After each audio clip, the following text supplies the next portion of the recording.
여러분 안녕하십니까? 오늘도 돈의 흐름을 해석하는 남자 강대박입니다. 요즘 참 이런 질문 많이 받습니다. 대박님, 부동산 이제 다시 오르나요? 아니면 진짜 끝난 건가요? 자, 오늘은 한쪽으로 치우치지 않고 부동산이 오를 거라는 사람들의 근거와 내릴 거라는 사람들의 근거를 차분하게 풀어보겠습니다. 그리고 마지막엔 저 강대박의 솔직한 입장도 말씀드리죠. 그럼 귀 쫑긋 세우고 들어주세요. 일부 부동산이 오를 거라는 이유들. 요즘 부동산 상승론자들이 가장 먼저 꺼내는 말은 바로 금리 사이클의 전환이에요. 이건 거의 모든 경기 회복의 출발점입니다. 2022년부터 2024년까지 고금리가 사람들의 허리를 완전히 꺾어놨죠. 대출이자 폭탄, 전세대란, 거래 절벽. 그런데 지금은 금리 인상기가 끝났습니다.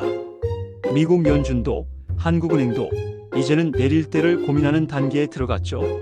금리가 내려가면 사람들은 돈을 빌릴 용기가 생깁니다. 그리고 그 돈이 제일 먼저 가는 곳이 어디냐? 바로 부동산이에요. 왜냐면 주식은 하루에 오르락내리락 하지만 부동산은 내가 들고 있어도 사라지지 않는 자산이거든요.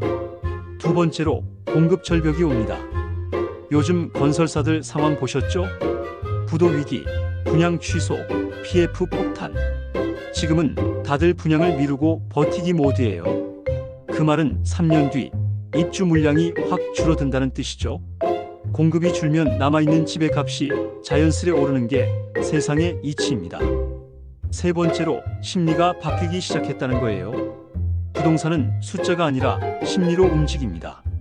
한때는 집 사면 미쳤다던 분위기였는데 요즘엔 슬슬 이제 바닥 아니야? 라는 말이 나오죠. 사람들의 입에서 이런 말이 나오는 순간 시장은 이미 반등의 초입에 들어섰다고 봐야 합니다. 그리고 네 번째, 서울 중심 집중화입니다. 한국은 나라 전체가 하나의 도시국가처럼 움직여요.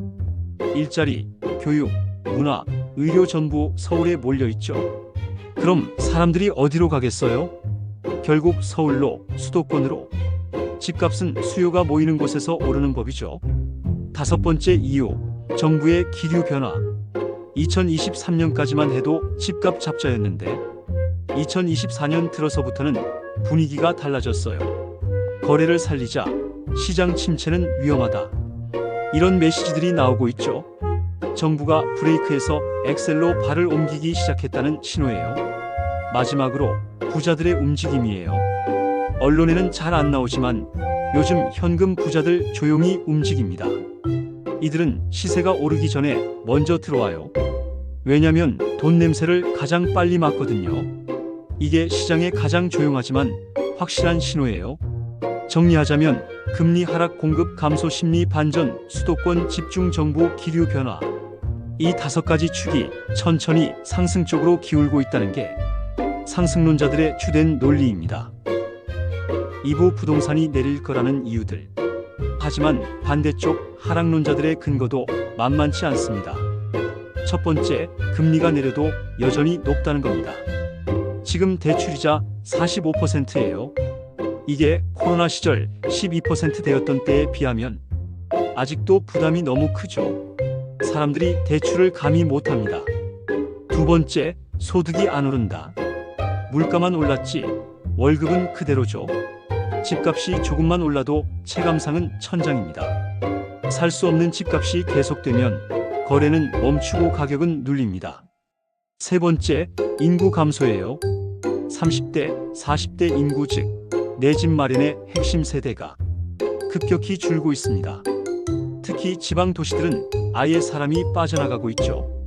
집을 사줄 사람이 줄면 가격은 떨어지는 게 자연이에요.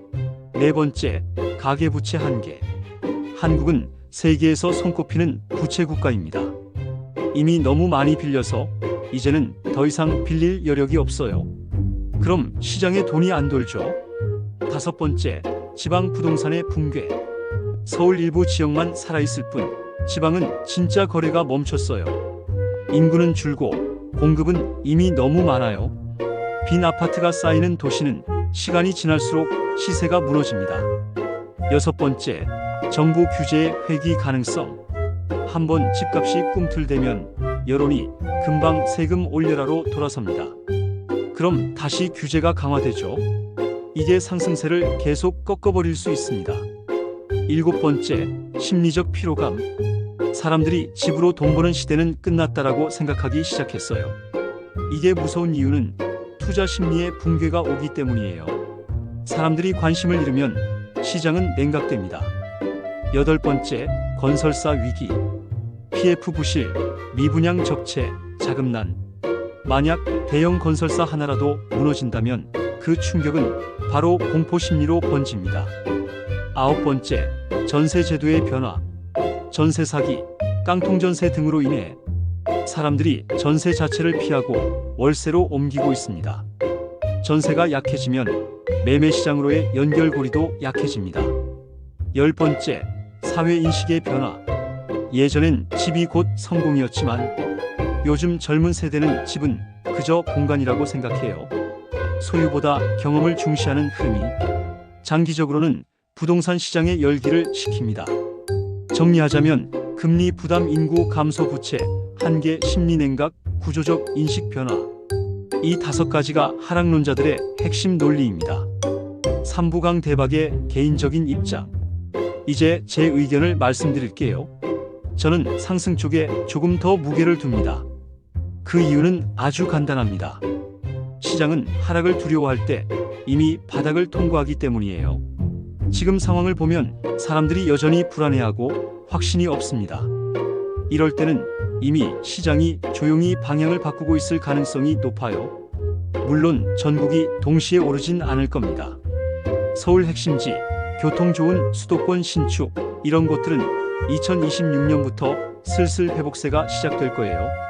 하지만 지방 중소도시, 노후 아파트, 인구가 빠지는 지역은 앞으로도 계속 조정이 이어질 겁니다. 즉, 부동산 시장은 2개의 나라로 갈라질 것입니다. 하나는 오르고 하나는 멈추는 나라. 결론적으로 말하자면 부동산은 예전처럼 모두가 부자가 되는 시장이 아니라 선택된 지역만 살아남는 구조로 간다. 그래서 앞으로는 어디를 사느냐보다 언제 움직이느냐가 더 중요해요. 정보를 빨리 읽고 금리 흐름을 보며 시장 심리가 바뀌는 시점을 포착해야 합니다. 아우트로. 여러분, 돈의 흐름은 강물처럼 흘러갑니다. 잠깐 고여도 결국은 흘러요. 지금 부동산 시장은 그 강이 굽이치는 구간에 있습니다.